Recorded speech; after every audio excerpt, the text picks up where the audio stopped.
Okay, ஸ்க்ரீனில் பார்த்த warning message என்னென்னு ஆல்ரெடி பிஎஸ் யூஸ் பண்ணுற நிறைய பேருக்கு தெரிஞ்சிருக்கும். ஸோ தெரியாதவங்களுக்கு நான் சொல்கிறேன். ஓகே, அதுக்கு முன்னாடி நீங்கள் ஒரு பிசி இல்லை ப்ளே ஸ்டேஷன் யூஸ் பண்ணுறீங்க அப்படின்னா ஸோ இந்த வீடியோ உங்களுக்கு ரொம்பவே இம்பார்ட்டன்டான வீடியோ. மறக்காமல் கடைசி வரைக்கும் பாருங்கள். ஸோ இந்தியாவில் பர்டிகுலராக தமிழ்நாட்டில் நம்ம எல்லாருமே காமனாக ஃபேஸ் பண்ணிட்டு இருக்க ஒன் ஆஃப் தி ப்ராப்ளம்னு பார்த்தா பவர் இஷ்யூ. மேபி நிறைய மெட்ரோ சிட்டியில் இல்லாமல் இருக்கலாம், but most of the rural ஏரியாவில் பவர் இஷ்யூ இன்னுமே இருந்துட்டு தான் இருக்குது. என்னோட ஏரியாலுமே எனக்கு பவர் இஷ்யூ அதிகமாக இருக்குது. நான் ரீசெண்டாக ப்ளே ஸ்டேஷன் பை பண்ணியிருந்தேன். ஸோ நான் கேம் விளையாடிட்டு இருக்கும்போதே இன்பிட்வீனில் அடிக்கடி பவர் கட் ஆகிடும். ஸோ அதை திரும்ப ஆன் பண்ணும்போது பிஎஸ் ஷோ பண்ணுற ஒரு வார்னிங் மெசேஜ் தான் நீங்கள் இனிஷியலாக ஸ்க்ரீனில் பார்த்தது. ஓகே, அடிக்கடி இந்த மாதிரி இன்பிட்வீனில் பவர் கட் ஆகிறது ஒரு ப்ராப்ளமா அப்படின்னு கேட்டிங்கன்னா இது கண்டிப்பாக ஒரு ப்ராப்ளம் தான். ஸோ இது பிஎஸ்க்கு மட்டும்தான் ப்ராப்ளமா அப்படின்னு கேட்டிங்கன்னா கிடையவே கிடையாது. நீங்கள் ஒரு பிசி யூஸ் பண்ணுறீங்கனாலுமே அதுக்குமே கண்டிப்பாக இது ஒரு பெரிய பிரச்சனை. ஓகே, இந்த மாதிரி பவர் கட் ஆகும்போது என்ன ப்ராப்ளம் வரும் அப்படின்னு பார்க்கறதுக்கு முன்னாடி ஸோ எதனால் இந்த பிரச்சனை வருது அப்படின்றத நம்ம ஃபஸ்ட்டு தெரிஞ்சுக்கணும். ஓகே, இப்போ நம்ம பிசியில் ஒரு ஃபைல் ட்ரான்ஸ்ஃபர் பண்ணுறோம், இல்லை ஒரு வீடியோ எடிட்டிங் பண்ணுறோம், இல்லை ப்ளே ஸ்டேஷனில் ஒரு கேம் விளையாடிட்டு இருக்கோம் அப்படின்னா ஸோ பேக் எண்டில் பேசிக்காக என்ன நடக்கும் அப்படின்னா ஸோ ஹார்ட் டிஸ்கில் ரீட் அண்ட் ரைட் ஆப்ரேஷன் நடந்துட்டுருக்கும். ஓகே, இந்த ஆப்ரேஷன் பேக் எண்டில் நடந்துகிட்டே இருக்கும்போது இன்பிட்வீனில் பவர் கட் ஆகும்போது என்ன ஆகும் அப்படின்னா அந்த ப்ராசஸ் இன்கம்ப்ளீட்டாக முடியும். இந்த மாதிரி இன்கம்ப்ளீட் ஆகும்போது என்ன ஆகும்னா டேட்டா லாஸ் ஆகிறதுக்கான சான்சஸ் நிறையவே இருக்குது. ஸோ அண்ட் சம்டைம்ஸ் ஹார்ட் டிஸ்கை கூட கரப்ட் ஆகிறதுக்கு நிறைய சான்சஸ் இருக்குது. இதை ப்ரிவென்ட் பண்ணுறதுக்கு நம்ம என்ன பண்ணணும் அப்படின்னு பார்த்தீங்கன்னா நம்மளோட பிசியோ இல்லை ப்ளே ஸ்டேஷனோ ப்ராப்பராக ஷட் டவுன் பண்ணணும். ஓகே, நம்ம ப்ராப்பராக ஷட் டவுன் பண்ணுறதுக்கு நம்மளுக்கு கண்டிப்பாக ஒரு யூபிஎஸ் தேவை. இது கண்டிப்பாக மஸ்ட்டா அப்படின்னு கேட்டிங்கன்னா கண்டிப்பாக யூபிஎஸ் யூஸ் பண்ணுறது மஸ்ட். மேபி 1 or 2 டைம்ஸ் இந்த மாதிரி இன்பிட்வீனில் பவர் கட் ஆகும்போது நமக்கு எந்த இஷ்யூவும் வராமல் கூட இருக்கலாம். பட் ஒன் பாயிண்ட் ஆஃப் டைமில் வந்து கண்டிப்பாக இது வந்து பயங்கரமாக அஃபெக்ட் ஆகும். ஸோ ஒரு யூபிஎஸ் யூஸ் பண்ணுறது இதுக்கு மஸ்ட்டு.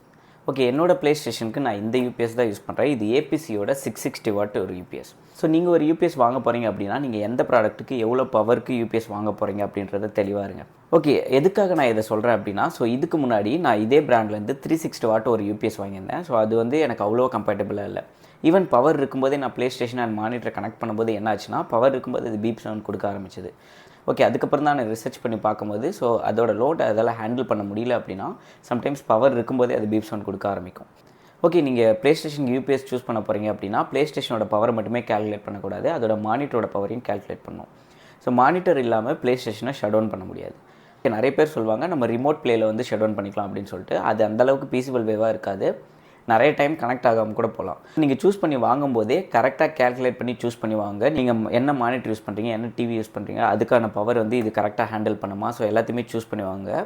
ஸோ ஆக்சுவலாக இந்த யூபிஎஸ் நான் யூஸ் பண்ணிகிட்டு இருக்க வரைக்கும் நான் 32 inch மானிட்டர் யூஸ் பண்ணிட்டுருக்கேன். தென் ப்ளே ஸ்டேஷன் கனெக்ட் பண்ணியிருக்கேன். ஸோ எனக்கு வந்து ஒரு 15 to 20 minutes பவர் பேக்கப் வருது. நான் மோஸ்ட்டாக ரிவ்யூ படித்து பார்த்ததுலேருந்து இது 4K டிவி ப்ளஸ் பிஎஸ்க்குமே சப்போர்ட் ஆகுது அப்படின்ற மாதிரி போட்டிருந்தாங்க. ஸோ உங்களுக்கு வந்து கரெக்டான பவர் நீங்கள் எந்த ப்ராடக்ட் சூஸ் பண்ணுறீங்களோ அதுக்கேற்ற மாதிரி சூஸ் பண்ணி கரெக்டாக வாங்க. ஓகே, ஈவன் இப்போ நீங்கள் ஒரு பிசிக்கு சூஸ் பண்ணாலுமே உங்கள் சிபியூ வந்து எவ்வளோ பவர் கன்சியூம் பண்ணுது, தென் உங்கள் மானிட்டர் எவ்வளோ பவர் கன்சியூம் பண்ணுது அப்படின்ற மாதிரி எல்லாத்தையுமே கேல்குலேட் பண்ணிவிட்டு அதுக்கேற்ற மாதிரி ஒரு யூபிஎஸை சூஸ் பண்ணுங்கள். ஓகே, இப்போ நீங்கள் ஆவரேஜான பவரில் ஒரு யூபிஎஸை சூஸ் பண்ணும்போது என்ன ஆகும் அப்படின்னா ஸோ சில மந்த்ஸில் வந்து பேட்டரியோட பவர் கொஞ்சம் வந்து டவுன் ஆக ஆரம்பிக்கும். தென் அந்த டைம்லேயும் அகைன் வந்து யூபிஎஸ் இஷ்யூ வரும், நீங்கள் அகைன் மாற்றுற மாதிரி இருக்கும். ஓகே, அண்டு இன்னும் சில பேருக்கு என்ன டவுட் இருக்குன்னா என் வீட்டில் இன்வெர்ட்டர் இருக்குது அதுவே ஓகேவா இல்லை யூபிஎஸ் செப்பரேட்டாக வாங்கணுமா அப்படின்ற மாதிரி ஒரு டவுட் இருக்கும். ஸோ பர்டிகுலராக பிஎஸ்க்கு பார்த்தீங்க அப்படின்னா ஸோ பழைய மாடல் இன்வெர்ட்டராக இருந்தால் அது ஸ்டார்ட் ஆகிறதுக்கு ஒரு 1 second டைம் எடுக்கும் பவர் ஆஃப் ஆகி இன்வெர்ட்டர் ஆன் ஆகிறதுக்கு.